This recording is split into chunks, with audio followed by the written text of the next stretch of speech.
Buenos días a todos, mi nombre es Daniela y hago parte del equipo de educación continua de la Universidad de los Andes. Sean todos bienvenidos a la conferencia La complejidad de la comunicación humana, elemento central para el retorno a la presencialidad. Esta actividad hace parte del ciclo de conferencias online ofrecidas por el Ministerio de Educación Nacional de Colombia y la Dirección de Educación Continua de la Universidad de los Andes, con el que buscamos ofrecerles a todos ustedes información y recursos educativos para que puedan transformarse, cuidarse, inspirarse y conectarse. Les recordamos que al finalizar tendremos un espacio para responder sus preguntas, por lo que los invitamos en el transcurso de la actividad a enviarles a través del espacio de preguntas y respuestas y si nos acompañan por Facebook a través del espacio de comentarios. Esta actividad está siendo grabada y por correo les compartiremos el video para que puedan volver a verlo y compartirlo. El día de hoy nos acompaña como anfitriona de este evento Andrea Vera, profesional especializada de la Subdirección de Referentes y Evaluación de la Calidad Educativa. Andrea, buenos días, un gusto tenerte con nosotros. Te damos la palabra para iniciar con esta actividad. Muy buenos días, Daniela. Buenos días para todas y todos. ¿Sí me estás escuchando? ¿Sí? Ah, perfecto. Me alegra mucho estar aquí con ustedes el día de hoy, acompañándolos a escuchar a una profesional y a una profesora que admiramos mucho, que ya hemos tenido aquí en varias ocasiones, con el tema central pues, del lenguaje, por supuesto, que siempre va a ser un tema fundamental. Desde el Ministerio de Educación les damos la bienvenida a todos ustedes, la Subdirección de Referentes, desde el equipo de trabajo y por supuesto un saludo muy cordial por parte de la señora ministra, de la directora de calidad, de la viceministra, para seguir conversando con temas muy importantes respecto a este desafío que tenemos y esta oportunidad también de la presencialidad, el retorno a la presencialidad. El día de hoy tenemos con nosotros, como les decía, la profesora Rita Flores. Ella es fonoaudióloga y magíster en lingüística de la Universidad Nacional. Ha sido profesora y es profesora titular de la Universidad Nacional, pensionada ya en este momento del Departamento de Comunicación Humana de la Facultad de Medicina, investigadora durante muchos años y acompañando los procesos digamos, de enseñanza también y de investigación de muchos docentes, de muchos profesionales en la Universidad Nacional y en distintos espacios también de investigación. Es asesora de la Subdirección de Referentes y Evaluación de la calidad educativa, asesora en lenguaje, y bueno, nos da un gusto, profe, tenerla aquí en este momento. Le damos la bienvenida y bienvenida, profe, para que nos comente sobre el tema del día de hoy. Muchísimas gracias. Muchas gracias, Andrea. De verdad, me siento muy complacida de estar acá hablando de un tema que me encanta, el tema de la comunicación verbal humana. Entonces voy a compartir pantalla, ¿bueno?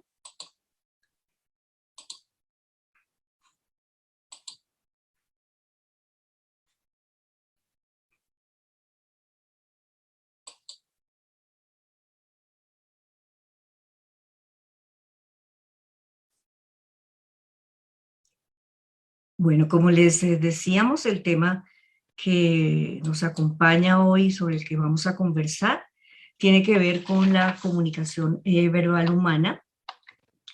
Y el título que le pusimos fue La complejidad de la comunicación humana, elemento central para el retorno a la presencialidad. Como les decía Andrea, el gran reto ahorita de país es ese proceso de presencialidad que estamos viviendo en estas épocas donde estuvimos casi ya más de año y medio, digamos, estudiando en casa, ¿sí? Cambiaron los escenarios. Entonces la idea es que quiero compartir algunas ideas con ustedes, pero más que una charla teórica, es como una posibilidad de reflexionar acerca de la comunicación verbal humana. Entonces vamos a iniciar con una serie de preguntas y reflexiones. Voy a presentar algunas definiciones y modelos explicativos. Repito, no es de gran profundidad teórica esta charla, pero sí me gustaría que quedáramos todos y todas con unos elementos que nos permitan analizar nuestra propia comunicación y la comunicación que se da en distintos escenarios en los que nos movemos. También vamos a conversar un poco sobre la complejidad de la comunicación humana en la escuela, en estos momentos de presencialidad, de retorno. Entonces vamos a ver la relación entre educación, pedagogía y comunicación.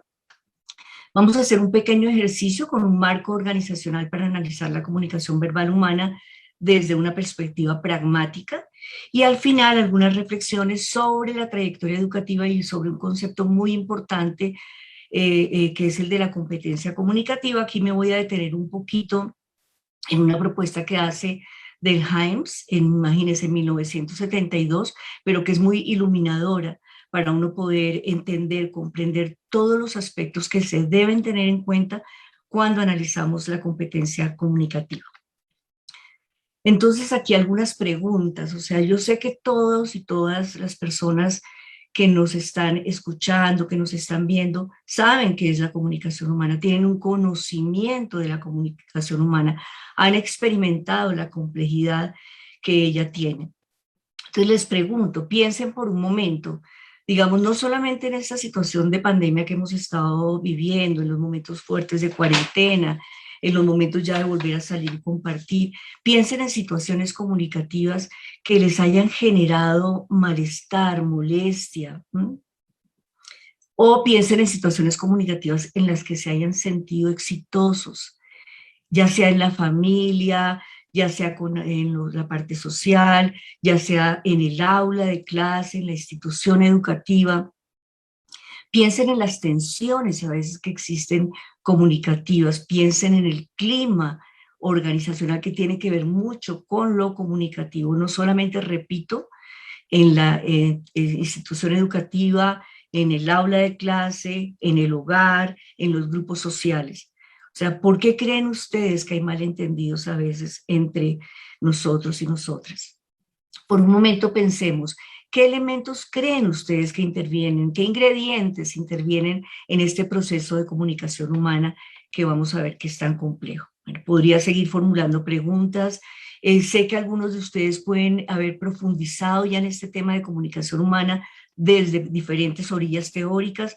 Otras personas tendrán unas comprensiones más desde lo experiencial, desde la construcción, la historia comunicativa que hemos tenido a lo largo de la vida. Entonces vemos cómo la comunicación en tiempos de pandemia se transformó, cambió, algo cambió, ¿verdad? Y piensen en qué cosas cambiaron en el hogar, qué cosas cambiaron en el vecindario, qué cosas cambiaron en las maneras de enseñar y aprender, ¿sí? Vemos que es un fenómeno complejo, que no dejó de ser complejo en la pandemia, se hizo aún más complejo en la pandemia. O sea, nomás pensar en el distanciamiento social, pensar en el uso de tapabocas, ¿sí? Pensar cómo tuvimos que continuar construyendo sentidos y significados colectivos y apropiarnos de significados culturales. Sí que en el momento, digamos, de la pandemia, pues se hizo un relieve fuerte a las tecnologías, al uso de tecnologías, al uso de plataformas, de herramientas digitales, de recursos educativos creativos, porque lo que hemos visto es que en muchas regiones han surgido cosas muy interesantes frente a la pandemia, frente a la comunicación, frente a lo digital y frente a los mecanismos nuevos que se construyeron de comunicación. Y ahora en presencialidad, vemos cómo los ambientes cambian, cómo el estar cara a cara, bueno, con tapabocas, con distanciamiento social, con medidas de bioseguridad, hacen que haya cosas que se transformen en la comunicación humana. Para entender un poco la comunicación verbal humana, tenemos que entender esos componentes, esos elementos que están presentes cuando nos comunicamos. O sea, no solamente está el código lingüístico que tendría que ver con la oralidad, hablar y escuchar, o con el lenguaje escrito, la lectura y la escritura, o también me podría referir a la lengua de señas colombiana, al braille, la escritura. Pero digamos que eso se da, ese código lingüístico se da acompañado de otra cantidad de códigos o elementos que están allí presentes y que muchas veces determinan los significados construidos en ese acto comunicativo. Vemos que hay elementos no lingüísticos, como por ejemplo el gesto, la mirada, la sonrisa, la expresión facial, el cuerpo, el movimiento, la proxemia, el grado en que yo me acerco o no a mi interlocutor, todo aquello que no está acompañado del lenguaje. Están también los códigos paralingüísticos, que son aquellos que acompañan el lenguaje, es decir, es como la musicalidad, la entonación, la intensidad, el ritmo que le impongo a mi oralidad. Es muy importante, estos códigos paralingüísticos y no lingüísticos, repito, muchas veces determinan el mensaje y cómo el mensaje es recibido por el destinatario. Están los códigos metalingüísticos, que tienen que ver con aquella capacidad que tenemos para reflexionar acerca del lenguaje, ¿verdad? Y saber cuando hay un error gramatical, un error de sentido, un error de uso.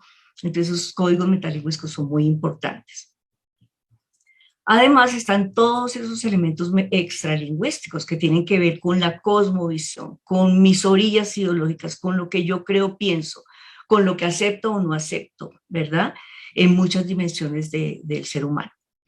Entonces, miren cómo esa interacción de esa cantidad de códigos hace que la comunicación humana realmente revista un grado de complejidad muy alto. Aquí voy a retomar algunos elementos que menciona un autor que me gusta mucho, que es Michael Tomasello, en su libro Los orígenes de la comunicación humana, para que entendamos la importancia que tienen los gestos en esa comunicación humana. Entonces, lo que nos señala Tomasello es que la comunicación requiere de una cooperación entre los seres humanos. Es más, él llega a afirmar que una de las características que distingue al ser humano de otras especies es esa cooperación. Hace unos experimentos muy lindos con niños pequeños que aún todavía no dominan un código lingüístico convencional. Entonces, por ejemplo, niños gateadores. Entonces, entra el investigador cargado de libros, con unas llaves en las manos. Están los niños que son gateadores. Los niños observan al investigador. El investigador hace como si se le cayera la llave. Los niños miran la llave, miran al investigador, gatean hacia la llave, la cogen y se la pasan. Muchos experimentos hace Michael Tomasello para mostrar que realmente hay un principio fuerte, digamos, en el ser humano, que es el de cooperar. Eso afirma él, ¿no? Después ya vamos creciendo y bueno, van cambiando algunas veces las cosas. Pero es cooperativa, la comunicación requiere de cooperación. Y al hablar del origen se plantean dos problemas fundamentales que son interesantísimos vistos desde la perspectiva del desarrollo también. La comunicación no puede haber surgido de un código ya existente, ¿sí? Sino que tiene que haber surgido esa comunicación lingüística, digamos, de una forma de comunicación preexistente. El código lingüístico se apoya en una infraestructura, esto es muy importante, de comprensión intencional. Entendemos que tanto nuestro destinatario o nosotros somos seres mentales e intencionales y que compartimos un terreno conceptual común. Esto es bien importante y si pudiéramos extendernos un poquito, podríamos ver cómo desde la perspectiva del desarrollo y el aprendizaje, desde muy pequeños los bebés entienden que son seres mentales e intencionales y que comparten eso con la especie. Para comprender un poco entonces la comunicación humana, no podríamos empezar por el lenguaje, tenemos que comenzar por la comunicación no codificada, ya sea gestos naturales como señalar, hacer mímica, que es muy importante, como por ejemplo los gestos deícticos, los gestos icónicos, algunos sirven para guiar en el espacio la atención de un receptor, por ejemplo, allá, acá, dame, toma, que se hacen con gestos en algún momento deícticos icónicos, que luego, claro está, a medida que vamos teniendo más repertorio lingüístico, vamos usando el repertorio lingüístico, pero jamás, escúchenme, jamás los gestos desaparecen. Y los gestos también tienen un componente social y cultural bastante importante. ¿Sí? Entonces, además, por ejemplo, los gestos icónicos sirven para orientar la imaginación de un receptor hacia algo que por lo general no está en el entorno perceptual inmediato. Si uno hablara del desarrollo, en el primer año de vida es increíble, se desarrollan en los niños estos gestos deícticos e icónicos, que se vinculan mucho con los gestos demostrativos. Este modelo de cooperación que nos propone Tomasello parte del reconocimiento que hay una intencionalidad compartida y que hay, como les decía antes, un terreno conceptual común y motivaciones sociales. Por eso es que en la comunicación se mueven muchas motivaciones, se mueve la intención comunicativa. Digamos, voy a hablar de hablante oyente en este momento, pero el hablante tiene una intención, ¿verdad? Codifica, tiene una intención, o tiene varias intenciones, ¿no? Y la transmite. Ahorita lo vamos a ver mejor en un esquema que les voy a mostrar. Pero quien interpreta la intención es el destinatario o el oyente, ¿verdad? Pero lo que afirma Tomasello, para que pensemos en esto, si sí será o no será, porque frente a esto hay debate, pero bueno, él muestra con una cantidad de investigaciones que los seres humanos cooperan mutuamente de distintas maneras. ¿Y esto qué significa? Que hay procesos de intencionalidad compartida, o sea, intencionalidad compartida, fenómenos de comportamiento que son intencionales y a la vez sociales. Son intencionales porque la intención, ¿dónde está? La intención en la comunicación está en la mente, cerebro, allí se configura. Ahí yo sé si yo quiero explicar, quiero ofender, quiero regañar, quiero producir un efecto particular en esa persona, está en mi mente, cerebro, pero es a la vez compartida porque se hace de una manera social, sale de mí de alguna manera esa intención o esas intenciones.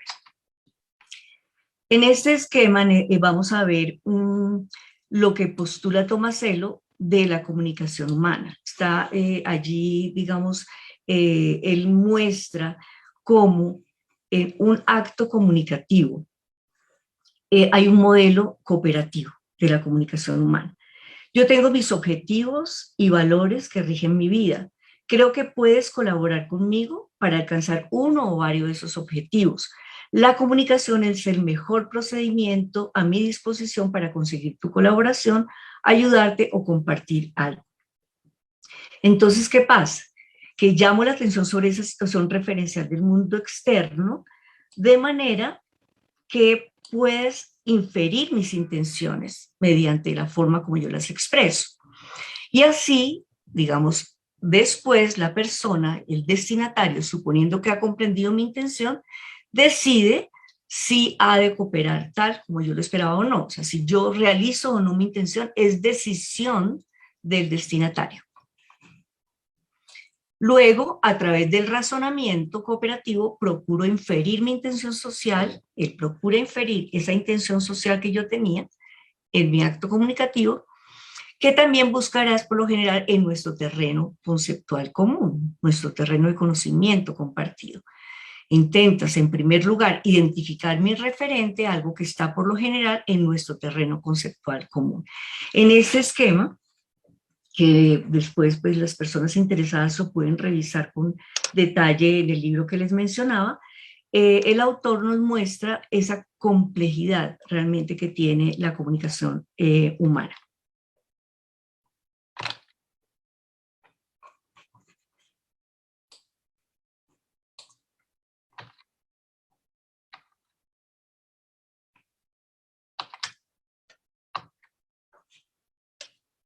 Disculpen, es que no me pasa la diapositiva, voy a minimizar.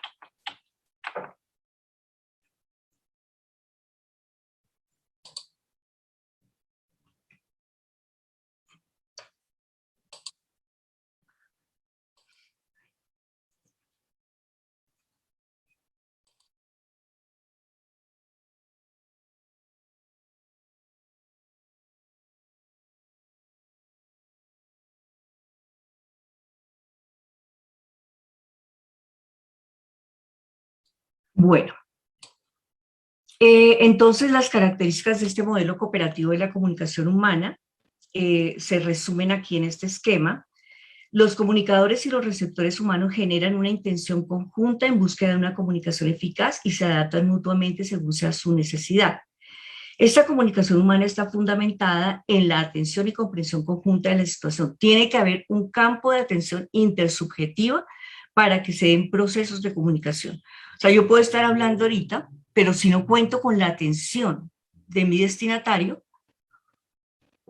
realmente la comunicación no va a poder darse de manera efectiva. Los actos de comunicación son fundamentalmente prosociales, informar algo para ayudar a otro a compartir emociones sin esperar nada a cambio. Los comunicadores parten del supuesto que hay cooperación entre los participantes y los comunicadores utilizan las convenciones lingüísticas que son esencialmente normas compartidas. Pensemos en lo que decíamos al principio en las reflexiones.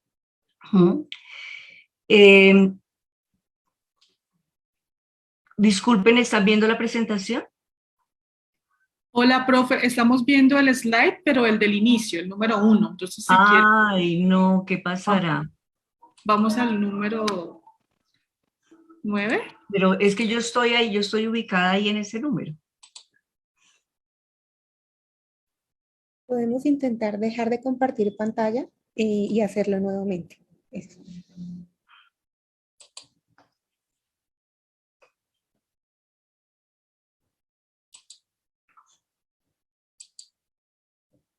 ¿Ahora sí? Listo, profe, ahora sí. Vamos, el lenguaje hablar, escuchar, leer, escribir. Pero es que no me cambia la diapositiva. Andrea, ¿se la puedo mandar? Qué pena. Claro que sí, profe.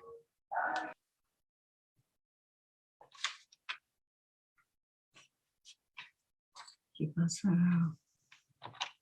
Ya.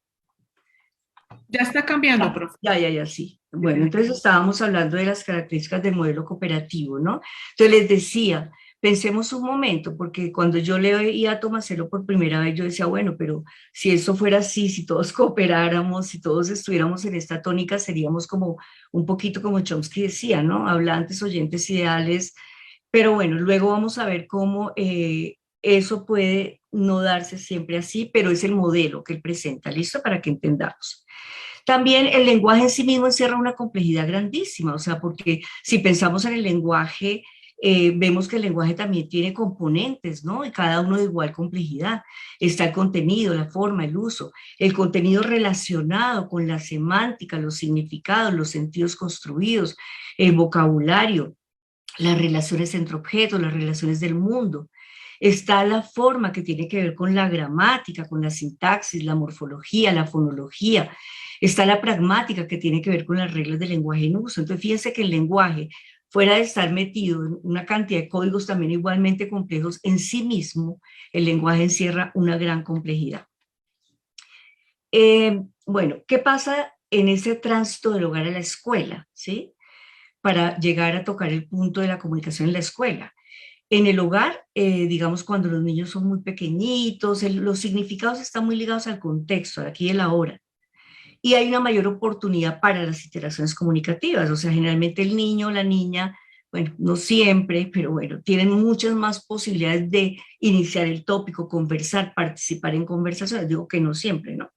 Uno nunca debe generalizar, pero digamos, tienen más oportunidades. Hay menos participantes, digamos, que en el salón de clase, en la escuela, donde ya los significados se desprenden del contexto de la experiencia inmediata. Y ese contexto se vuelve cada vez más lingüístico. O sea, el niño ya empieza prácticamente en primero, en segundo, tercero de educación básica primaria a ver asignaturas de diferentes áreas, de diferentes dominios del conocimiento, y el contexto se vuelve cada vez más lingüístico, pero nunca se les olvide que está ese contexto lingüístico enmarcado en situaciones comunicativas.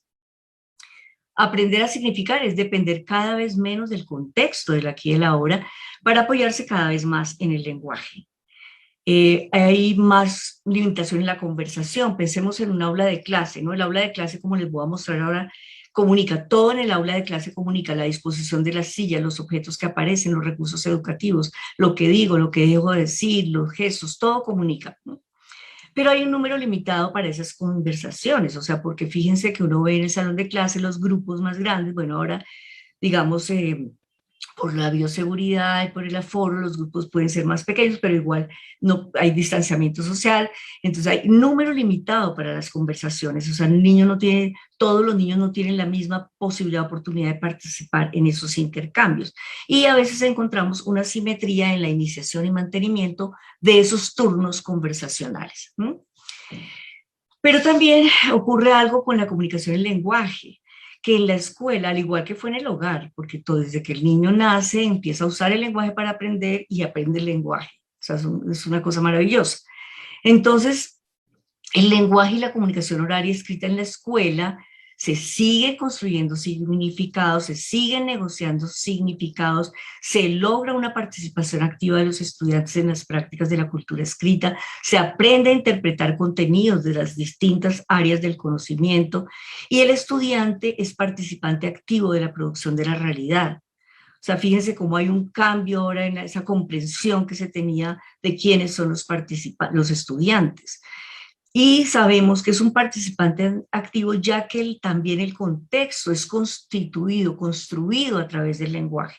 El mismo lenguaje construye las realidades que circulan también en la escuela. Entonces la pregunta es, maestras, maestros, tutores del PTA, directivos docentes, todas las personas que nos escuchan, ¿todo acto pedagógico será un acto comunicativo? Imaginémonos en un aula de clase, ¿verdad? Lo que les decía antes, todo en el aula de clase comunica, nos manda mensajes y cada persona los interpreta de una manera diferente de acuerdo a su cosmovisión, ¿sí? Entonces no es lo mismo un aula como la que vemos, las que vemos allí, los niños sentados, todos en hilera, bueno, ahora por el distanciamiento social, bueno, pero a un aula donde estamos sentados en círculo, alrededor de una mesa, no es lo mismo un aula en la que haya dispositivos tecnológicos, un aula que no las tenga, no es lo mismo un profesor que explica y al explicar usa un lenguaje sencillo para que los niños y las niñas, los jóvenes, los adolescentes comprendan conceptos complejos. No es lo mismo, o sea, todo en el aula comunica. Yo sí estoy segura y sé, y muchos autores lo afirman, porque he sido maestra por muchos años, es que todo acto pedagógico es un acto comunicativo. Y uno no solamente está transmitiendo información, uno transmite una actitud frente a esa información, una actitud frente a lo que cree que los estudiantes pueden o no pueden hacer. Sí, uno transmite muchas cosas, además de lo emocional, ¿verdad? O sea, que está presente en todo acto comunicativo, por lo tanto, también está presente en los actos pedagógicos. Entonces, todo acto pedagógico es un acto comunicativo. Y la comunicación a su vez responde a un estado compartido y colaborativo relacionado con los procesos de enseñanza y aprendizaje. Sin esa comunicación cooperativa no puede construirse el campo de atención intersubjetiva, es lo que yo les decía. O sea, los maestros y los estudiantes, niños, niñas, jóvenes, adolescentes, deben encontrar atractores, algo que haga que ellas y ellos, el maestro o la maestra, estén concentrados en un mismo aspecto del ambiente, en un mismo fenómeno, en un mismo discurso, en un mismo texto. Sin eso no hay comunicación, sin construir ese campo de atención intersubjetivo. Entonces aquí los invito a que pensemos en una situación comunicativa que ustedes hayan vivido en la institución educativa, en el aula de clase, con las familias. Y para esto vamos a usar el marco organizacional para analizar la comunicación verbal humana desde una perspectiva pragmática. Entonces, estos autores que leí hace muchos años, pero que me parece que nos sirven bastante para este ejercicio, creo que eran Rod y Speckman, proponen que todo está alrededor de un contexto, una situación comunicativa. Hay una intención comunicativa. Esa intención comunicativa, como les digo, está en la mente, cerebro del hablante. Hay algo que quiero comunicar.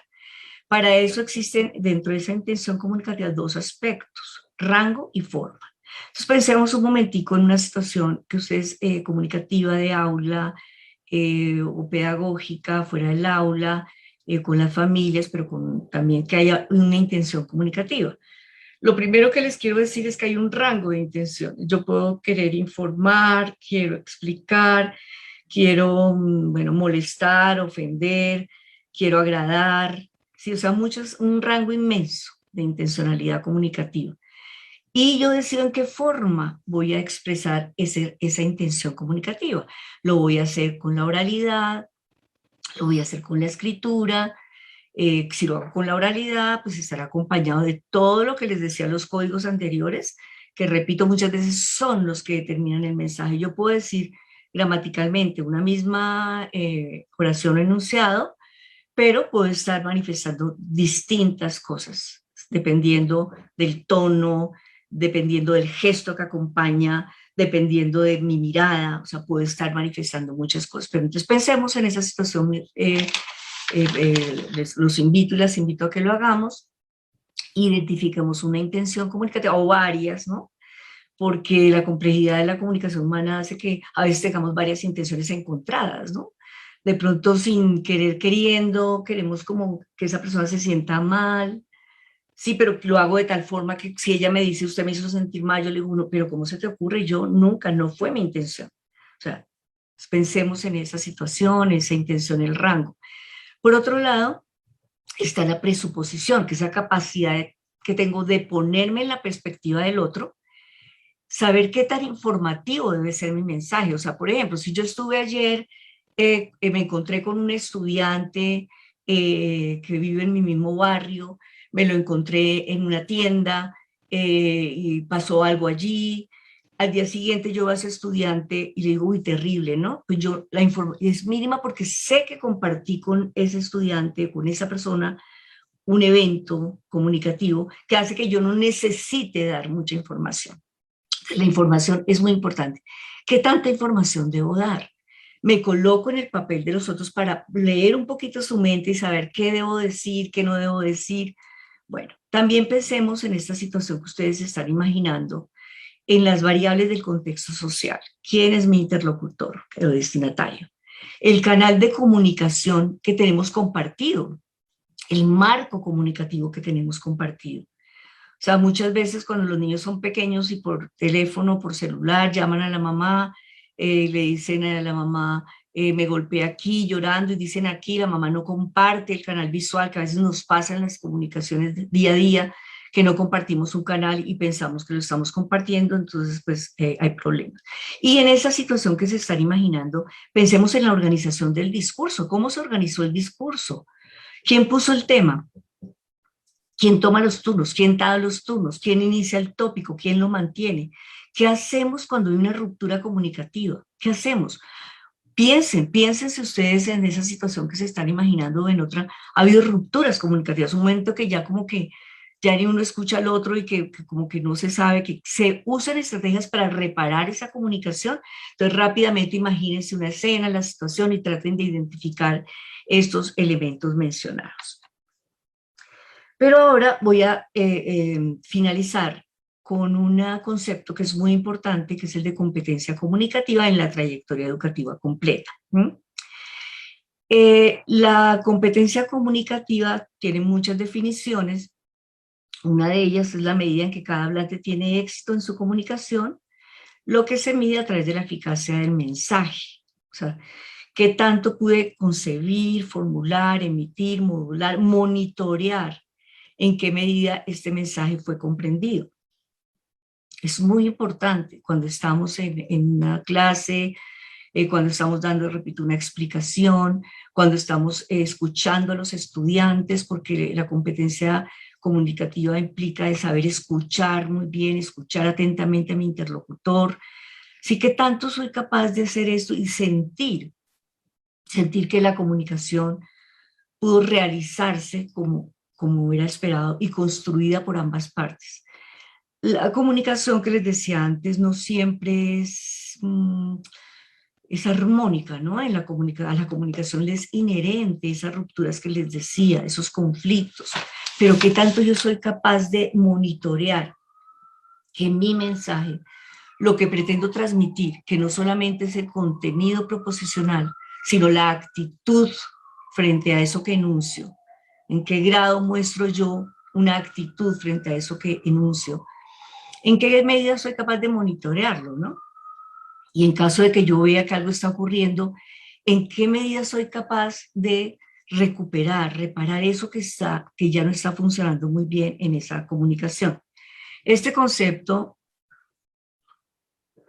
de competencia comunicativa, yo lo aprendí realmente de un autor, como les mencionaba al principio, para mí iluminador, que es de Himes, Y mire, en 1972, pero yo creo que tiene toda la vigencia, ¿no? Él plantea este concepto de competencia comunicativa un poco en contravía de la competencia lingüística que planteaba Chomsky como hablante oyente ideal, ¿sí? Y todo fundamentado como en la gramática, el gran énfasis en ese momento era la gramática.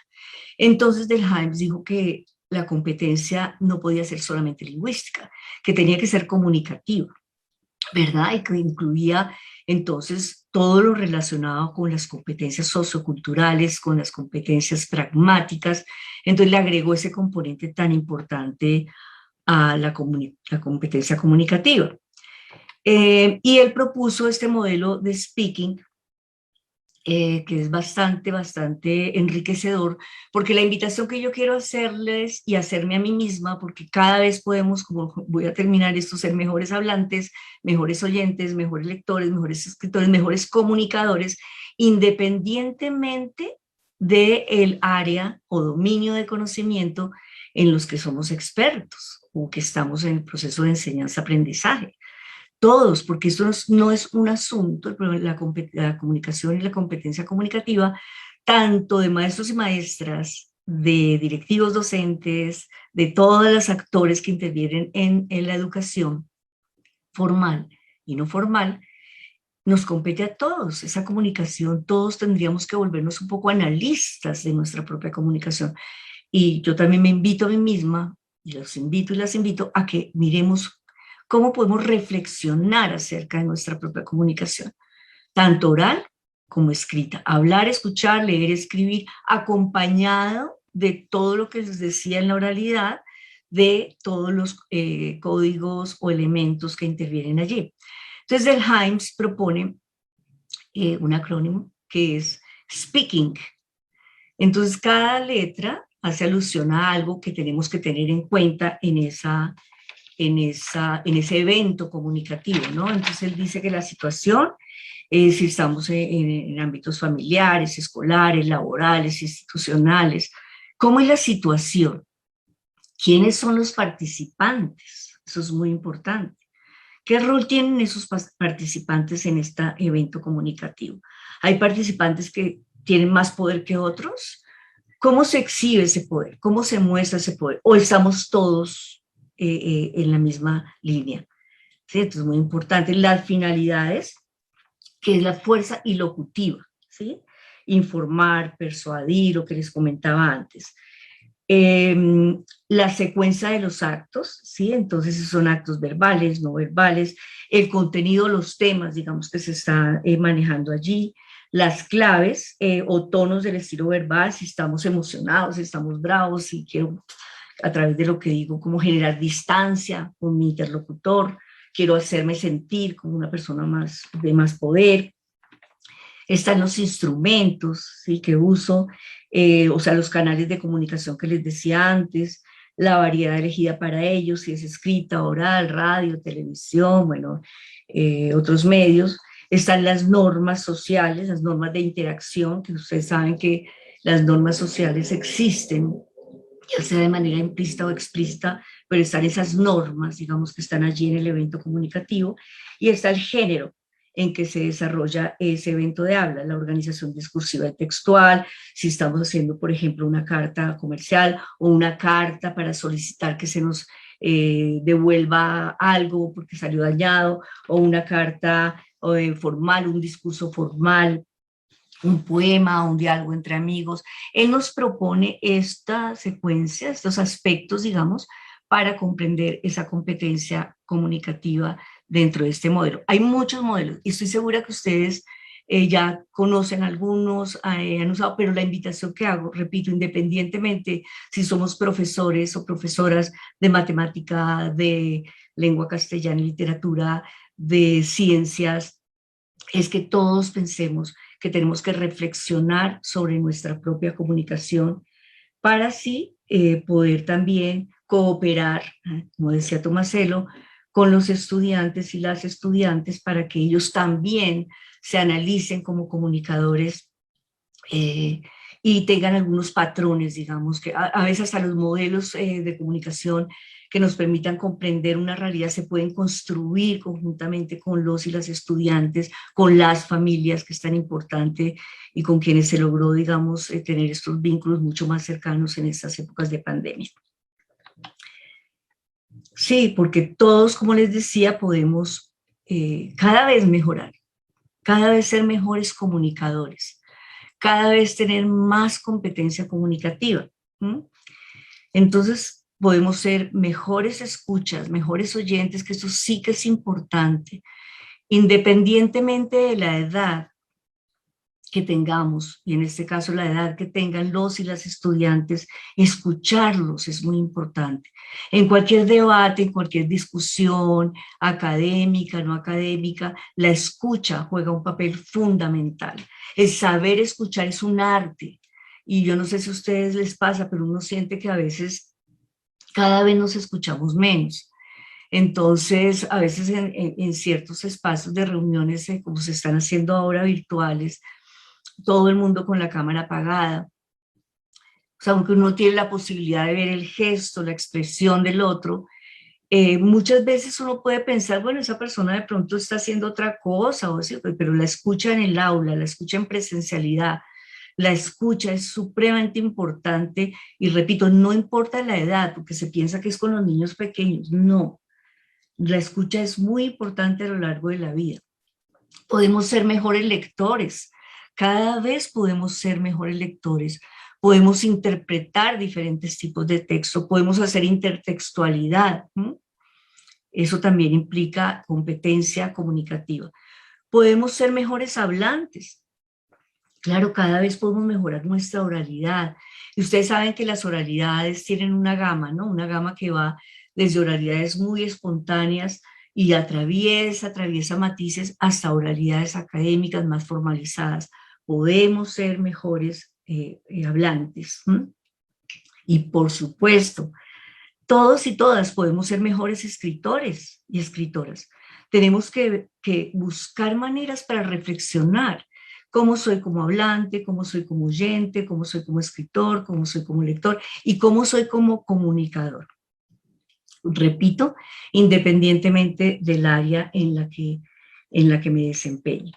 Entonces, volviendo a lo de la trayectoria educativa completa, les pregunto, ¿qué esperamos que ocurra con la competencia comunicativa a medida que los y las estudiantes atraviesan, circulan, se movilizan por esa trayectoria educativa completa?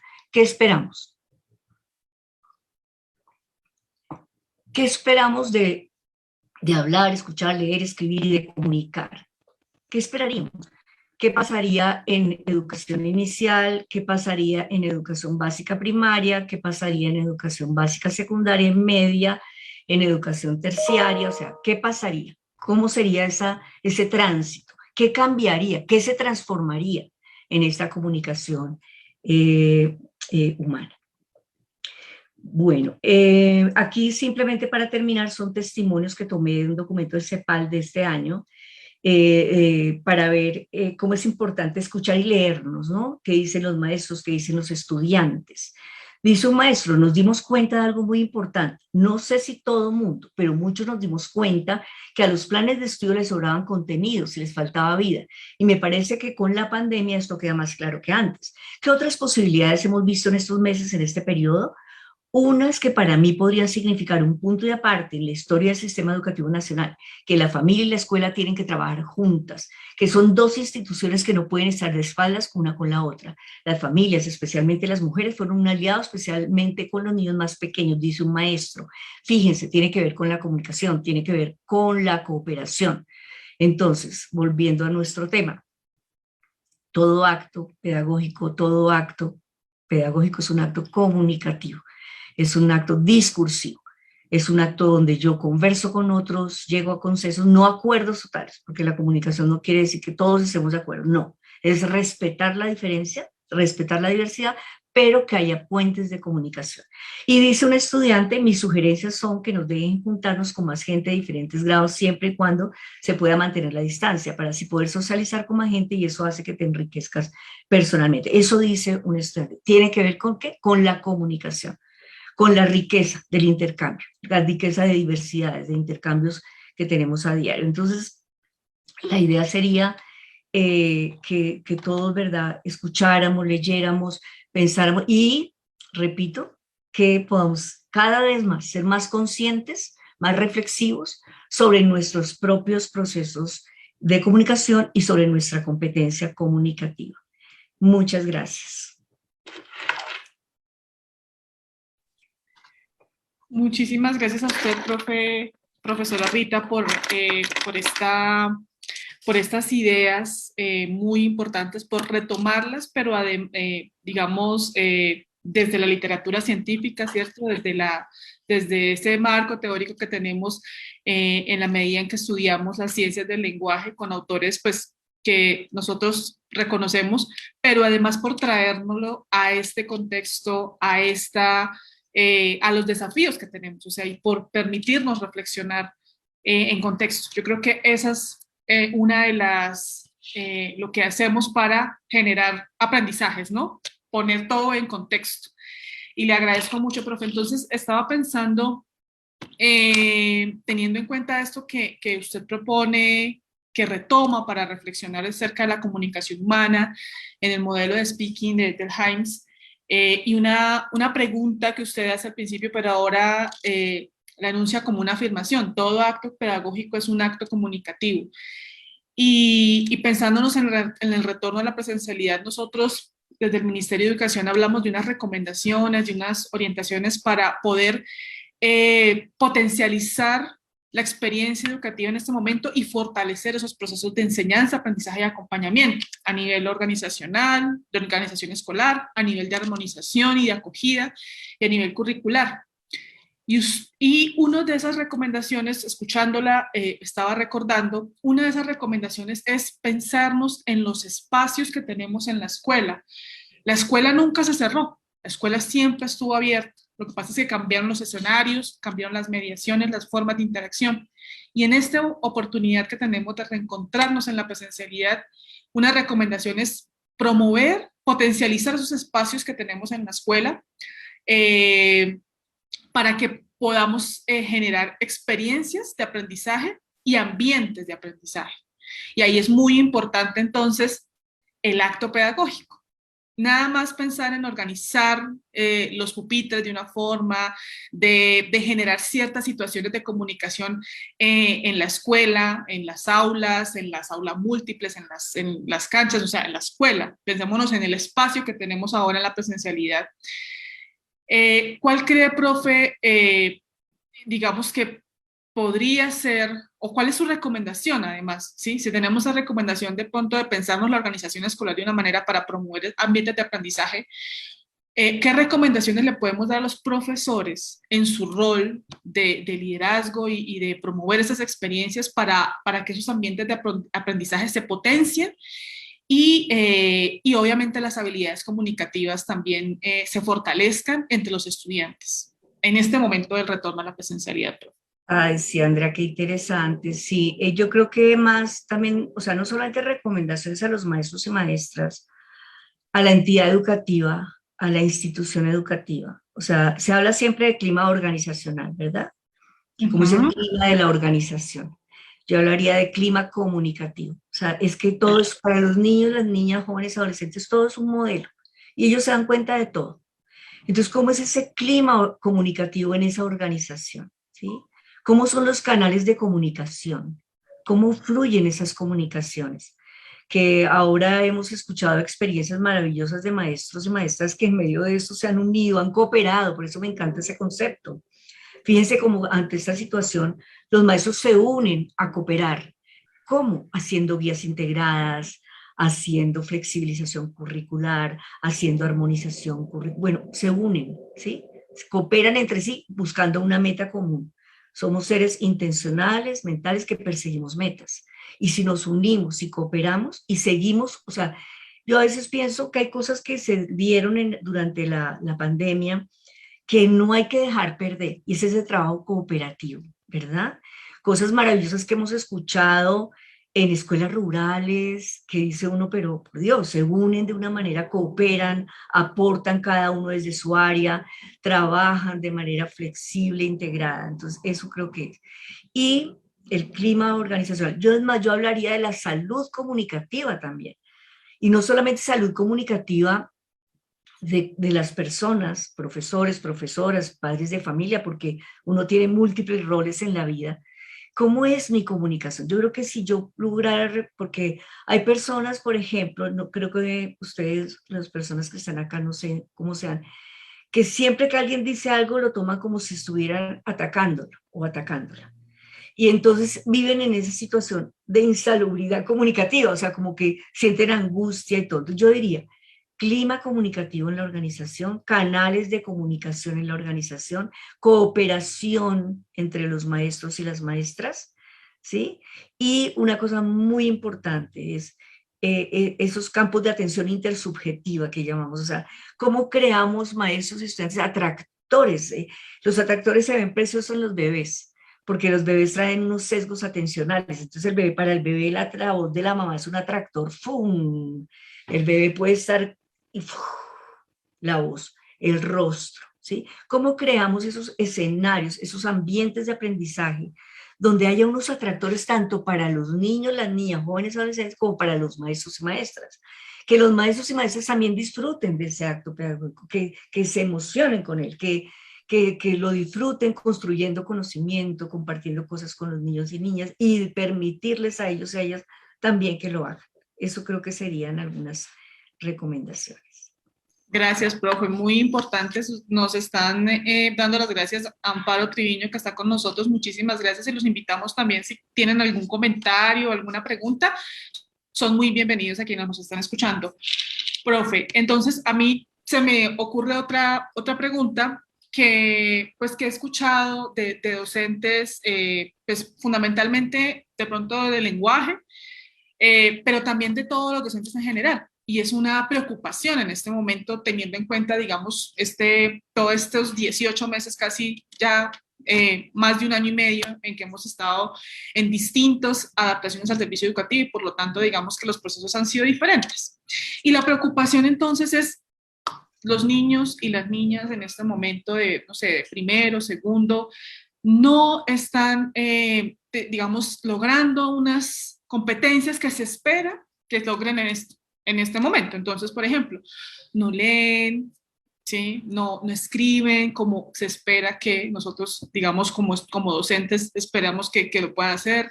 De pronto tienen una, digamos, lectura muy silábica, no hay decodificación, etcétera. Entonces, hay una preocupación de esos docentes y también, profe, pues, de pronto su experiencia y sus recomendaciones para ese tipo de preocupaciones que de pronto son una constante en este momento, ¿no? Estamos encontrándonos nuevamente con los estudiantes con quienes de pronto no nos habíamos visto, ¿cierto? Solamente de pronto intercambiado algunos ejercicios, etcétera, etcétera, o bueno, varios, por supuesto.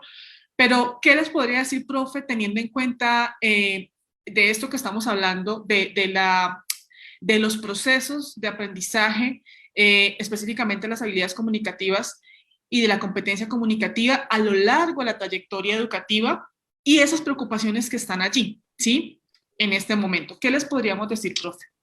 Bueno, Andrea, esas preocupaciones son muy legítimas, sin embargo no son nuevas. O sea, yo recuerdo tanto en los cursos y talleres que he dictado, que los profes de primero o de primaria dicen, pero ¿qué les enseñaron las profes de transición? Si estos niños no saben leer, no saben escribir, no saben nada.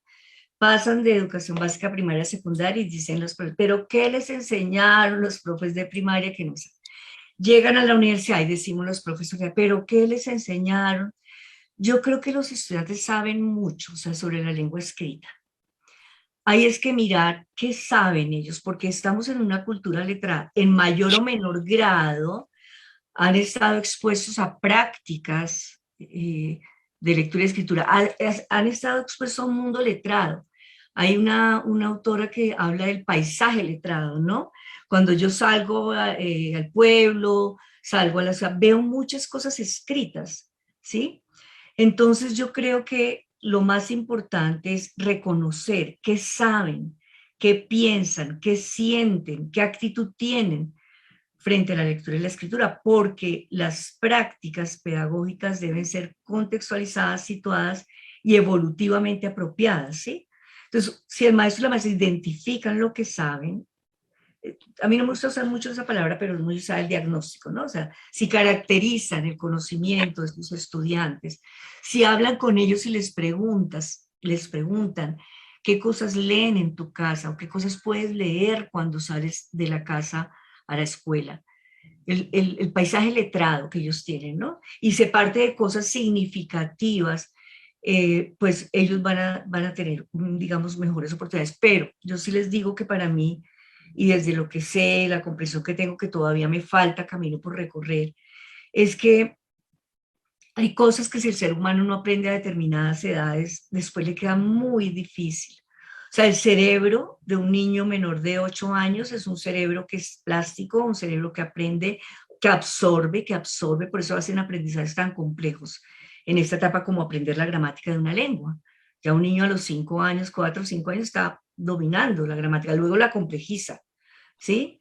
Entonces, si no hay un aprendizaje de la lectura y la escritura convencional, pero un aprendizaje significativo, un aprendizaje y una comprensión que la lectura, la escritura y la oralidad son herramientas para la vida, ya luego va a ser más difícil. Y lo vemos con grupos extra edad, ya personas que han salido del sistema y vuelven, o adultos que no saben leer y escribir convencionalmente, porque leen y escriben muchísimas cosas, pero en otros códigos, ¿verdad?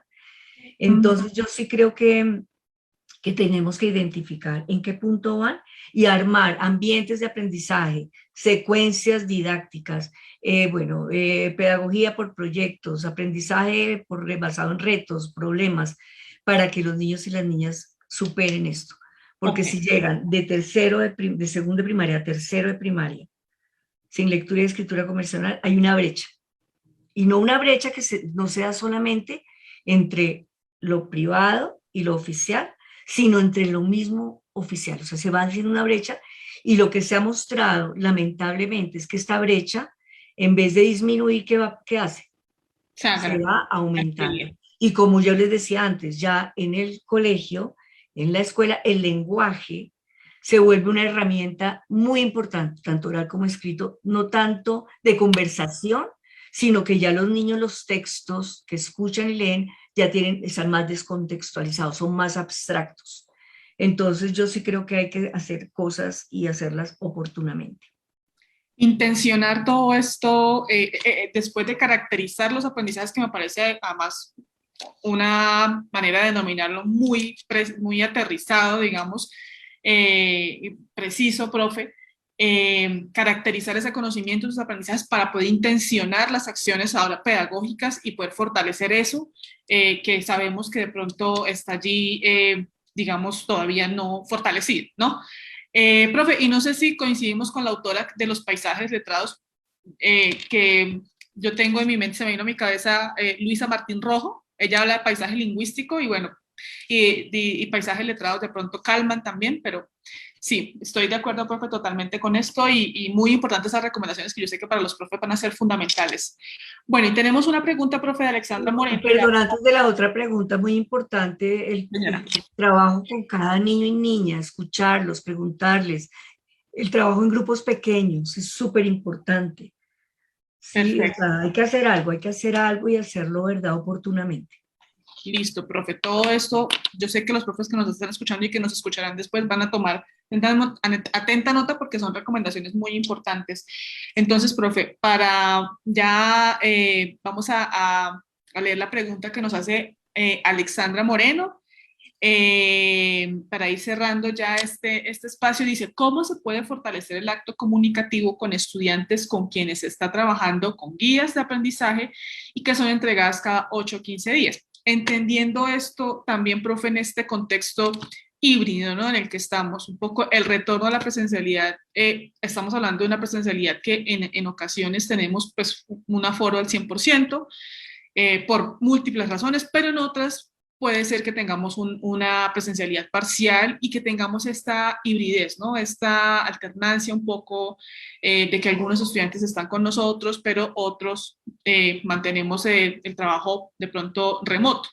Entonces, muy pertinente esta pregunta, profe, ¿qué le podríamos recomendar a la profe Alexandra y a todos? Profe Alexandra, yo me imagino que ustedes todavía están en procesos de trabajo en casa, ¿sí? O los niños estudiando en casa con las familias, ¿verdad?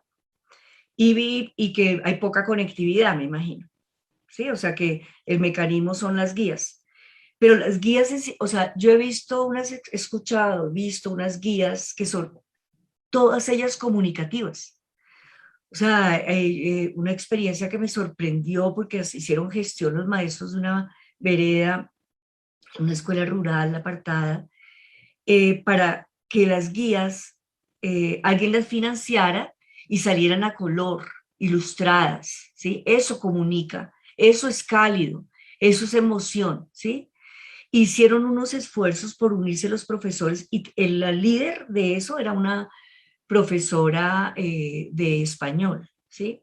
Lengua castellana y literatura, español.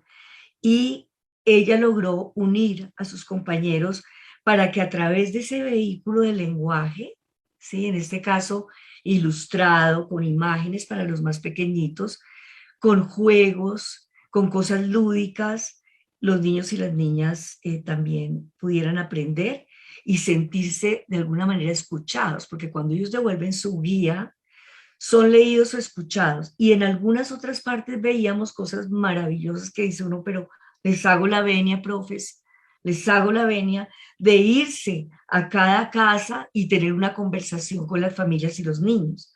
O sea, hay muchas formas. Claro, lo ideal no es eso. O sea, lo ideal es que los niños puedan socializar, que la maestra pueda estar allí escuchándolos, mirándolos, con toda su gestualidad, que ustedes saben que es regional también. No es la misma gestualidad de una persona del interior, que de una persona que vive al lado del mar, o sea, son distintas gestualidades. Entonces, no es lo ideal, pero las guías en algún momento, me imagino, profe, que tendrán que seguir utilizándose por un tiempo, pero esas guías, ¿verdad?, cobran todo un sentido comunicativo, tanto para la maestra, el maestro, para las familias y para los niños y las niñas y los jóvenes y adolescentes. Bueno, profe, pues muchísimas gracias. Creo que en este trabajo, digamos, de las guías, de los recursos educativos, ¿no? Que tenemos guías, tenemos podcasts, que los audios que iniciaron siendo un audio de WhatsApp se convirtieron después en un podcast. Toda esa cualificación del recurso ha sido muy importante y sabemos que las guías tal vez que se iniciaron haciendo hace 18 meses, marzo del año pasado, hoy en día tienen esas características de están enfocadas al trabajo autónomo y cada vez, digamos, comunican, ¿no? Establecen esas interacciones, esas mediaciones. Así que, pues, seguimos ahí enorgulleciéndonos de los docentes, de esos liderazgos que se están tomando y obviamente acompañándolos en todos estos procesos de gestión pedagógica, académica y curricular. Profe, mil gracias a usted por esta charla, por estas reflexiones que nos deja en este momento y pues les agradecemos a todas las personas que nos acompañaron el día de hoy, a la Universidad de los Andes también y les damos la palabra entonces para poder dar cierre. Mil gracias a todas y todos. Gracias, Andrea. Muchísimas gracias, Andrea y profe Rita, por sus intervenciones. También a los asistentes, muchísimas gracias por enviar todas las preguntas y gracias a todas las personas que se conectaron a través de Facebook. Les contamos que este evento está siendo grabado y por correo les compartiremos la lista de reproducción de esta y otras actividades. Antes de irnos a través del chat, les hemos compartido un enlace que es una encuesta muy corta que les pedimos diligenciar para que nos cuenten allí cómo les fue en esta actividad. También les compartimos un enlace de contacto maestro en el que podrán volver a ver este evento. De nuevo, muchísimas gracias a todos por su participación. Esperamos que nos sigan acompañando en el resto de actividades y que tengan un feliz día.